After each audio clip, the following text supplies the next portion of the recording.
Hey, welcome back to the channel. On today's episode, we're going to be taking a look at the most useful tool you can possibly have for your landscaping needs.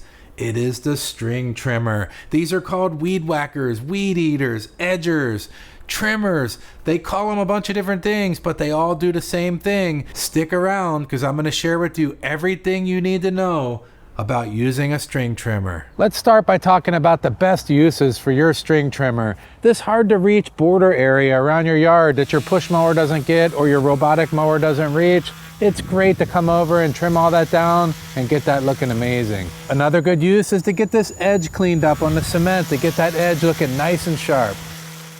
That also works great along a patio or pavers. It also works great to temporarily remove any grass that grows up through the cracks or any weeds. If you're cutting the grass and you end up with all these clippings all over the sidewalk, you can just run the weed eater down the sidewalk and it'll blow all the clippings off the sidewalk back onto the grass. Now that's only helpful if you don't mind those clippings being back on the grass. It can be used to cut down tall weeds, or even used to cut a small lawn like this, no problem. But it does take a little bit of extra skill to get that done. What kind of string trimmer should you get? There's two common types available out there. One is gasoline powered and the other is battery operated. They both have their pros and cons. The gas powered. Now, if you're a professional landscaper that's doing string trimming 6-7 hours a day, there's no doubt in my mind you should get the gas-powered one. They're very powerful, and as long as you have fuel, you can run it infinitely all day long. They do require, in most cases, mixing up oil into the fuel, and that's a constant cost that keeps accumulating over time. If you're only using your string trimmer once a week, once every other week, or if you live in a cold climate where it's been sitting for 4, 5, 6 months, and then you get it out, it often requires emptying out the fuel, cleaning out the fuel system, changing the spark plug, any type of maintenance that would be required to get this thing started after sitting that long tends to be kind of a little bit of a pain. Now the electric ones or the battery operated ones, they've come a really long way. You get gas powered performance, you get the ease of use of having a battery. Now if you were doing this full time 6-7 hours a day, it's going to be a constant struggle to maintain keeping batteries charged and that sort of thing.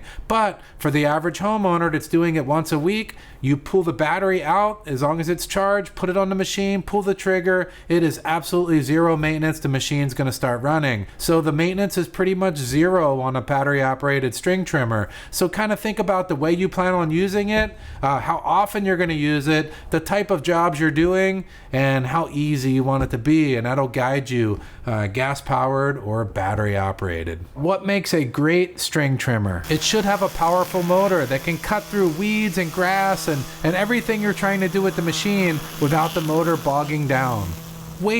This weight on this machine is light enough to where you can use it over and over again for hours, and it's just little to no fatigue whatsoever. Another good consideration for the string trimmer is how easy is it to load the cutting line in the front of it. Some of them are really difficult, meaning that it takes a lot of winding, it's complex. This is the easiest machine that I've ever seen. You pull the wire straight through to about halfway, and you hit the button on the front of it. It sucks the wire down in, stop right when it gets to about the appropriate length. You pull the trigger, it spins, cuts it off, and then throughout the whole entire time you're using up the wire, it just automatically spools out the wire throughout the process. Now there's all kinds of reload systems out there that are really nice nowadays. Just make sure you get one that's easy to deal with. While we're talking about string trimmer cutter line, when it comes time to replace it, you're going to have different options. Big heavy gauge and really thin gauge, and just right. Bigger is not always better in this case. If you have too large of a gauge, too thick of a wire on your string trimmer, the motor is going to have a hard time spinning that around, and it's going to want to bog down, leading to poor cut quality. With that being said, if you have too thin of a cutting line on there, it's going to spin way faster than the design parameter, being hard on the machine and again reducing that cut quality. Look up the manufacturer's recommendation and get the right size wire for your string trimmer, and it's just going to operate at the optimal RPM, giving you that best cut quality possible. So before we even get started, let's talk about safety real quick. I prefer closed-soled shoes. Nice work boots will do the trick. Eye protection of some sort. And if you need them, a pair of gloves so that your hands look the same way they do when you finished as they did when you started.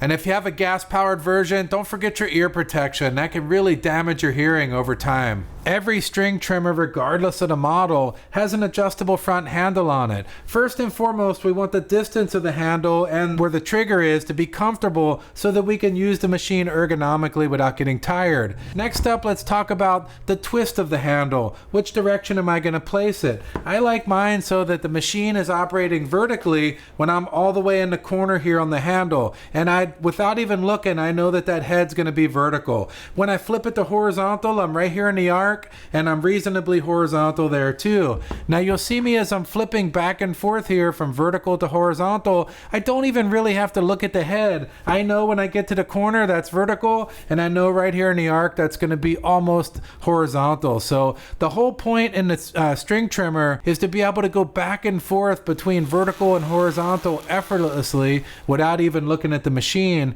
and that's going to be really helpful for you. Now we're going to figure out which direction does our string trimmer spin when we pull the trigger. This particular model spins clockwise. Now why would that be important? If this one spins clockwise, you'll see as I'm weed whacking here that the debris is flying out in the clockwise direction off of the head here as I'm cutting.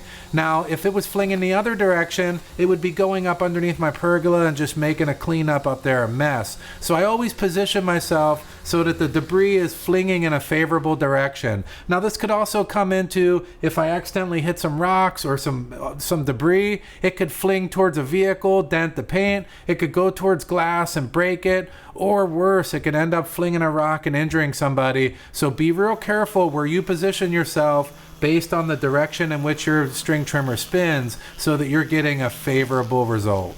Now I want to share with you a really important string trimmer philosophy, and it's how we're going to do the cutting. You can see here that the cutting line on this machine is very flexible. As we pull the trigger, it'll start to stand out due to centrifugal force, and it'll produce a pretty rigid cutting surface here. But as we move too close to an object, you'll see these start to bend again, and that's not good.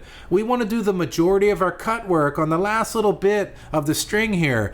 And you'll see here in slow motion, as I start to move the head in too close to the object, you'll see the string start bowing. This causes multiple problems, one of which is premature line failure. If you get too close to the object, you're just going to be breaking your cutting line, and it's just going to require you to replace it more often. As you get even closer to the object, it's going to bow to the point to where you're going to get a really unreliable cut, and that bow is going to come down and take a chunk of turf and leave you standing there feeling like, wow, I was doing some really precision cutting, and then out of nowhere it just took a big chunk of dirt and threw it off into my yard here and made a mess. We also want to use good technique when we're talking about really tall grass or weeds. If we come in too fast, the line will fold over, the machine will bog down, and we'll get that irregular cut, and that's just not what we're looking for. When you're working the edge of your turf or your nice looking lawn, taking your time and working the cutting line tip along the edge is just going to make it surgical, and it's going to make it look really nice. But every once in a while we end up in a situation where we just have such a large patch of out of control weeds or grass that we got to do something a little different. The easiest way to do this is just to run the weed whacker and come from the top down and just kind of cut it down in a very timely manner to a manageable height. Then we can come back behind with our standard string trimmer methodologies and get it looking a lot better. But it'll be really helpful to make short work of a big mess. So hopefully sharing that little tidbit with you of how close you should be getting to an object and what happens when you get too close will just help you up your game with your line trimmer skill set. Now we'll cover the most commonly used technique with the string trimmer, the flat cut. The flat cut is used everywhere that the mower can't reach, and it's basically putting the trimmer head as flat as we can over top the grass at a height that we're happy with. And when we run the string trimmer, we're trying not to take any gouges. We're using every tip and technique that I went over today to try to put together the nicest looking situation we can. When you first get on the tool, it's going to be very difficult. We're going to be taking chunks. Don't be frustrated. Time on the tool is going to give you those skills you want. Just every time something doesn't go the way you want it, pivot, do it a little bit differently, try to think about the things that caused the problem, and each time you cut the grass, you're gonna get better and better results. Hopefully in the end, you're gonna end up with using this like a surgical piece of equipment to really refine those edges and get them looking like a golf course out there. That's what we're interested in. Now the second most common way to use a string trimmer, the vertical cut method. There's 3 important things before we get started on this. The first one, the head of the string trimmer needs to be 90 degrees to the surface, giving you a straight, nice edge. The second thing, we have to keep the trimmer head far enough away from the ground so that the string is barely contacting the pavement, so that we don't end up with that deformed cut line that's going to give us an irregular edge. The third thing, safety. Where is all this debris going to be flying? In this vertical cut method, it can be flung pretty far. We want to make sure that there's nothing down there that's going to get damaged or anybody injured. We'll start by flipping the string trimmer up on its side 90 degrees, and we'll make our way down that edge. Keep in mind it's starting off very conservative, meaning you're not taking too much. If it hasn't been done in a long time or ever at all, you're gonna have to slowly make your way across to get this edge nice. If you go in deep and go in, too much at one time, you're gonna take a big chunk. So work your way over nice and easy, and we wanna do what they call establishing an edge. The first time you do it, it's going to be difficult to get a nice clean edge, but once we develop a nice cut line, going over it next time is going to be that much easier, and you're going to get much better results. I know what you're thinking, Jeremy, I know a way better way. I do too. Check this thing out. You're going to see this on a future video too. So the string trimmer works great for edging pavers, driveways, sidewalks, flower beds, anything that could use a vertical cut method like that to cut that line into the surface. It's going to work really well. It also works good when you're working with large out of control weeds. The same as we went top down on the large weeds on the last time, we're going to come in from the side and start to shape these big out of control weeds and just try to get them looking a lot better. And you can keep doing this all the way down to a nub, as long as the cutting line's capable of cutting through it. So that's another really good way to use it in a vertical cut method. That's pretty much everything I could think of on using a string trimmer effectively. I'll tell you what, the string trimmer, oh man, that is the most effective landscaping tool that you can possibly have. It is the adjustable wrench of lawn care, and I'll tell you what, I really enjoyed using it. If you can think of any tips and techniques to share with everyone that I might have forgot, leave them down in the comments. There's more room to go down this rabbit hole. I still have more things, but man, the video would be an hour long. Over on my website, I'll have all my favorite string trimmer accessories, my favorite string trimmer, and everything that I do to keep my yard looking nice over there. If you want to stop over and learn a little bit more, take a peek, that would be awesome. Subscribe to the channel, all that neat stuff. You know the drill. We'll see you on the next one. Yeah.